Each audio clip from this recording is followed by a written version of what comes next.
नमस्कार, good evening. आज आपको कहानी शाम के समय सुना रही हूँ। कैसे हैं आप लोग? आप लोगों का स्वागत, अभिनंदन है। मंगलवार के दिन की शुभकामनाएं। मंगल ही मंगल आपके जीवन में हो। प्रभु आप पे कृपा बनाए रखें। हनुमान मंदिर जरूर जाइए, नहीं जाते तो आदत डालिए। बचपन में हमारे मम्मी पापा तो हमें लेके जाते थे, तो आप भी कोशिश करें कि हफ्ते में एक दिन मंदिर जाना बनता है। चाहे शनि को पकड़ लीजिए, चाहे हनुमान जी को पकड़ लीजिए, लेकिन मंदिर जरूर चाहिए। मैं हूँ डॉक्टर वायरा। इस वक्त आप अपना और मेरा दोनों का 5 मिनट स्टोरी यूट्यूब चैनल देख रहे हैं। बहुत मजेदार कहानी। समय बीत रहा था और बीतते बीतते बीतते बीतते एक दिन नीता की सास के साथ उसकी थोड़ी तूतू मैमे हो गई। नीता की सास के साथ जब उसकी तूतू मैमे हुई तो ये दो बर्तन है, खटकते हैं। सास बहू चाहे जितना भी लड़ें, लेकिन शाम के टाइम एक ही किचन में जाके खाना बनाती है। नीता यूं तो टीचर थी, समझाने में बहुत अच्छी थी, लेकिन कई बार अपनी सास को कई बातों में समझा नहीं पाती थी। अभी नीता के हाथ से चाय पीते पीते चाय का कप गिर गया, क्योंकि उसके मायके से फोन आया कि उसके पिताजी सीढ़ी से गिर गए हैं और उनके पैर में चोट है। माँ ने बताया गिरे तो रात को थे, पर हमने सोचा कि शायद ज्यादा चोट नहीं होगी, सुला दिया, लेकिन अब लगता है हॉस्पिटल लेके जाना पड़ेगा क्योंकि फ्रैक्चर है। मैं इन्हें लेकर जा रही हूँ, अगर तू आ सके तो जरूर आ जा।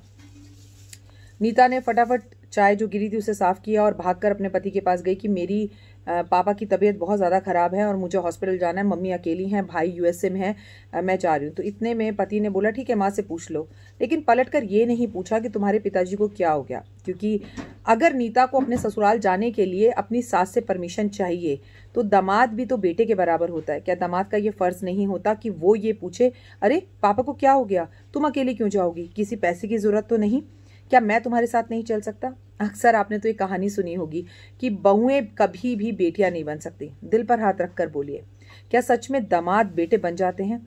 क्यों हमें अपने लड़कों को क्यों अपने ससुराल की दुख तकलीफ नहीं नजर आती? अपनी माँ का दर्द दर्द दिखता है। आपकी बीवी अगर अपने घर जाए तो आपकी माँ से परमिशन लेकर जाए, लेकिन अगर आप अपनी बीवी को अपने ससुराल वापस लेने जाए तो उसके घर वालों की परमिशन लेना ज़रूरी नहीं समझते। क्यों हमारा कल्चर ऐसा है? नीता बड़ी परेशान हैरान थी। उसने जाकर सास को कहा, मम्मी मुझे अभी ही जाना होगा क्योंकि मेरे पापा की तबीयत खराब है और वो हॉस्पिटल में एडमिट हो गए हैं।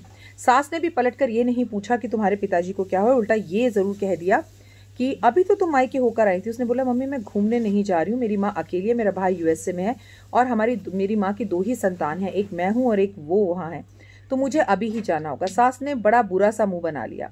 पता नहीं क्यों जब बहुएं घर जाने की बात करती हैं तो सास को बुरा लगता है, लेकिन सास कभी भी ये बात भूल जाती है कि सास भी कभी बहू थी। नीता को समझ में आ रहा था कि उसे तकलीफ हो रही है। ना पति ने पैसों का पूछा, ना ये बोला मैं तुम्हें बाहर से ऑटो करवा देता हूँ या बाहर तक बस स्टॉप तक छोड़ देता हूँ। सास भी अपने मन में बड़बड़ करती रही। नीता ने बैग को वहीं फेंका और चुपचाप बैठ गई। हस्बैंड ने पूछा, क्या हुआ, तुम जा नहीं रही? बोली कि नहीं, शादी के बाद शायद सारी जिम्मेदारी मेरी इसी घर की है। क्या हुआ मेरी माँ अगर अस्पताल में अकेली है?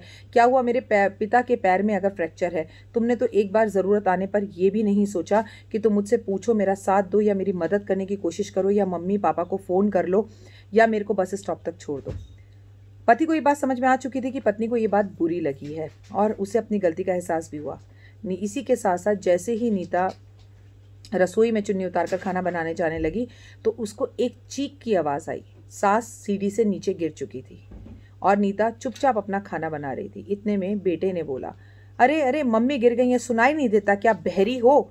जाओ मम्मी की मदद करो। नीता चुपचाप अपना किचन में जैसे काम कर रही थी करती रही। उसने कोई जवाब नहीं दिया, पर उसने पलटकर ये ज़रूर बोला कि तुम्हारी माँ जितनी तुम्हारी माँ है उतनी मेरी माँ भी तुम्हारी माँ है। तुम्हें दर्द का एहसास हुआ, करनी और कथनी को हमें यहीं भरना होता है। बेटियों को उनके माता पिता के पास जाने से बिल्कुल ना रोकें। बेटियों को उनके फ़र्ज़ निभाने से बिल्कुल ना रोकें। आज अगर हमारे यहाँ बेटियाँ गर्भ में ही मार दी जाती हैं तो उसका मुख्य कारण यही है कि जब लड़की अपने घर चली जाती है तो अपने मायके वापस आने के लिए उसे ससुराल वालों की परमिशन की ज़रूरत होती है। आज के सभ्य माता पिता बनिए, सभ्य सास ससुर बनिए।